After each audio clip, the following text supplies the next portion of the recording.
Amigos, amigas de Pulso Saludable, les prometí que todavía teníamos una entrevista muy interesante y se encuentra conmigo el doctor Tonatiu Romero, quien es gerente médico de hematología en Novartis México, y vamos a platicar con él sobre las enfermedades hematológicas y oncológicas de baja incidencia, que bueno, ustedes seguramente no conocen este término, pero bueno, son estas enfermedades que se encuentran poco frecuente dentro de todo el universo de las enfermedades. Doctor, gracias por estar con nosotros en Pulso Saludable. Gracias. Oiga, doctor, estas enfermedades, usted nos hacía la especificación de que cambió el término, porque antes se denominaban raras, enfermedades raras. Dentro de todo este universo de enfermedades existen unas que son hematológicas y oncológicas.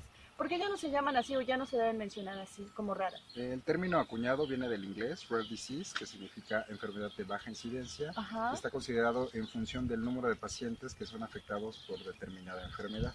¿Y varía el número de pacientes por determinada enfermedad o para todas es una misma numerología? Es el mismo número, de acuerdo a los diferentes registros, ya sea por la FDA, por la Organización Mundial de la Salud o por la EMEA, que es la Agencia de Medicamentos en Europa, que determinan en promedio entre 500 a 600 pacientes por cada 100.000 habitantes nuevos por año. Muy bien. Ahora bien, en este pequeño universo de todo el grande aspecto que se genera de todas estas enfermedades, hay unas que son específicamente hematológicas y otras oncológicas. ¿Cuáles son, díganos, algunos de estos nombres? Efectivamente, en conjunto todas las enfermedades de baja incidencia en hemato-oncología representan cerca de una cuarta parte de todos los diferentes tipos de cáncer que se presentan anualmente, dentro de las cuales destacan la mastocitosis sistémica agresiva, la mielofibrosis primaria, la anemia aplásica como parte de las patologías hematológicas. Existen otro tipo de patologías oncológicas como lo es el complejo de esclerosis tuberosa, que afecta principalmente a niños, es una enfermedad genética, pero de tipo de tumoraciones benignas y que refiere un número igual de pequeño en este tipo de pacientes. Doctor, este tipo de enfermedades, algunas son cánceres o ninguna de ellas son cánceres, pero se comportan como si fuera un cáncer. Es divergente, es un universo variable, puede haber enfermedades de tipo que se denominan de aplasia medular, en donde si bien es cierto que no son cánceres, las complicaciones pueden conllevar a un proceso con un índice de mortalidad muy alta. Existen otro tipo de padecimientos que sí son denominados cáncer, como lo es la mielofibrosis, que pueden degenerar en otro tipo de padecimientos como lo es la leucemia aguda. El complejo de esclerosis tuberosa, si bien es cierto que es una tumoración benigna, sí puede ser considerada una enfermedad no cancerígena. Ahora bien, estas enfermedades, por lo complejo que es para el médico su diagnóstico debido a la poca frecuencia, porque se las encuentra rara vez en la vida, son enfermedades que pueden ser subdiagnosticadas, es decir, para que la gente nos entienda, confundidas con otro tipo de enfermedades. Sí, debido a que la sintomatología puede ser confundida con enfermedades más comunes de mayor prevalencia. Muchos de los pacientes tienen síntomas que pueden ser confundidos con cualquier otra enfermedad y la tasa de subdiagnóstico se ve sumamente reducida. ¿Y ahí qué es lo que se tiene que hacer? ¿Cómo romper esta brecha para poder tener acceso a un tratamiento oportuno? Si yo como paciente o mi familiar no tenemos ciertos conocimientos y vamos con un médico que pues nos hace pensar o con su conocimiento que seguramente es esta enfermedad y no es realmente la que tenemos, pues ahí estamos perdiendo el tiempo. Existen herramientas con la nueva tecnología de biología molecular a través de modelos mutacionales, pruebas de ensayo y otro tipo de pruebas muy específicas que permiten identificar marcadores específicos de cierta enfermedad que van a poder llevar a cabo un diagnóstico. Existen otras tantas que no es sino por descarte. Después de eliminar diferentes patologías, literal por opción múltiple, la última que queda ese es el diagnóstico que los médicos pueden hacer. Pero no quiere decir que esto sea, lo voy a decir de una forma coloquial para que la gente también lo entienda, pero no quiere decir que, bueno, como no es ninguna de estos, forzosamente tiene que ser esta. No es así, o sea, no es como por dedazo. No, en lo absoluto. Se va haciendo el abordaje terapéutico para descartar otros padecimientos y conforme se van descartando esos aspectos clínicos es que se llega al diagnóstico de estas enfermedades. Ahora bien, ¿estas enfermedades tienen cura en la actualidad o solamente tratamientos? Depende de la enfermedad. Existen terapias dirigidas para enfermedades sumamente específicas, en donde se puede obtener tasas de respuesta muy buenas, hasta del 80-84%, donde los pacientes pueden llegar a una respuesta hematológica, una respuesta oncológica o una remisión. pero en un proceso carcinogénico ningún hematólogo u oncólogo puede hablar de cura, debido a que los pacientes pueden entrar en un proceso de remisión y mantenerla por mucho tiempo. ¿Qué es proceso de remisión?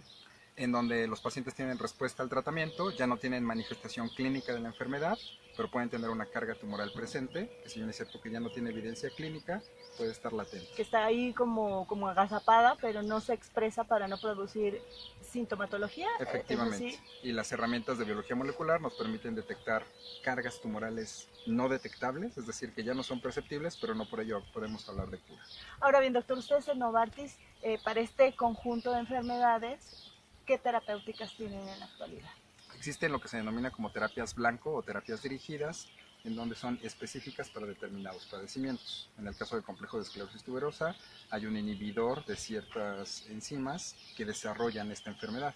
Para el caso de la mielofibrosis existen inhibidores de tirosincinasa y otro tipo de leucemias que tienen medicamentos sumamente específicos. De estas dos enfermedades, ¿cuál es la prevalencia en nuestro país? ¿Se sabe? En el caso de la mielofibrosis, la prevalencia en México, si bien es cierto que no hay un registro específico, se considera que es de 0.4 a 0.75 por cada 100.000 habitantes.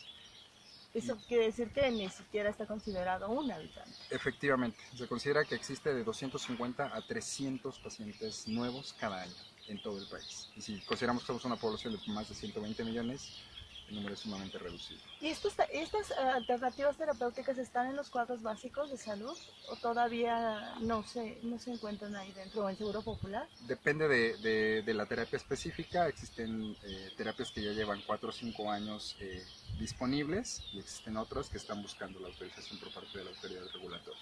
En un tamiz neonatal ampliado, ¿se puede determinar si el bebé va a sufrir de esto en alguna etapa de la vida?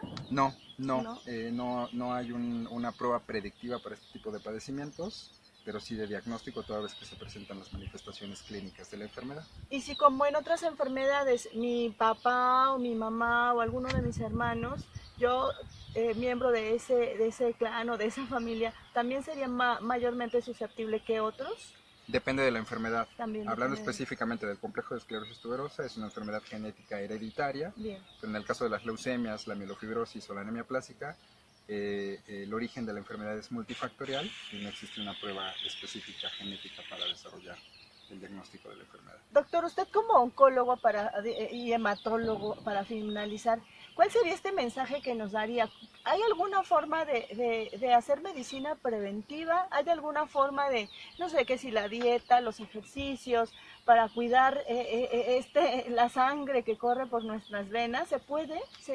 ¿Hay algo que podamos hacer? Desafortunadamente no hay una profilaxis para este tipo de padecimientos, sin embargo es muy importante hacer una concientización de este tipo de enfermedades y estar muy alerta de la sintomatología para referirse al médico especialista y que éste pueda hacer el diagnóstico clínico oportuno y adecuado. De estas dos patologías, ¿cuál sería ese síntoma, ese foco rojo que tendría que obligar al paciente a visitar al médico de forma inmediata y no esperar y pensar, pues es que es parte de la vida, ya estoy grande, o porque soy mujer, o porque siempre le buscamos un achaque a algo, ¿no? Siempre responsabilizamos a algún factor externo de ese síntoma, ¿no? Desafortunadamente es solamente a través de pruebas de biología molecular que se puede llegar al diagnóstico.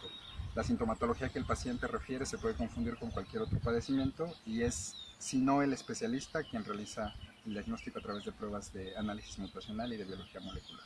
Entonces no la tenemos tan fácil. Desafortunadamente en este caso de enfermedades no. Oiga, doctor, ¿cuál sería su mensaje final para toda la gente que nos hace el favor de vernos? Nos ven desde muchas partes del mundo, pero también mucha comunidad médica nos ve. Entonces, ¿cuál sería este mensaje para la comunidad médica y el otro mensaje para nosotros, los que somos mortales, como cualquier otro? Lo más importante es tener conciencia de este tipo de padecimientos y considerar que no hay enfermedades raras, sino pacientes específicos que requieren terapias oportunas. Pues ahí lo tienen, amigos y amigas de Pulso Saludable, la voz del experto. Estuvo con nosotros el doctor Tonatiu Romero, le decía yo que es gerente médico de hematología en Novartis, México. Esta fue la última entrevista en Pulso Saludable. Gracias por seguir siempre las transmisiones completamente en vivo. Gracias a la gente de Periscope. Hasta la próxima. Gracias, doctor. Gracias. Adiós.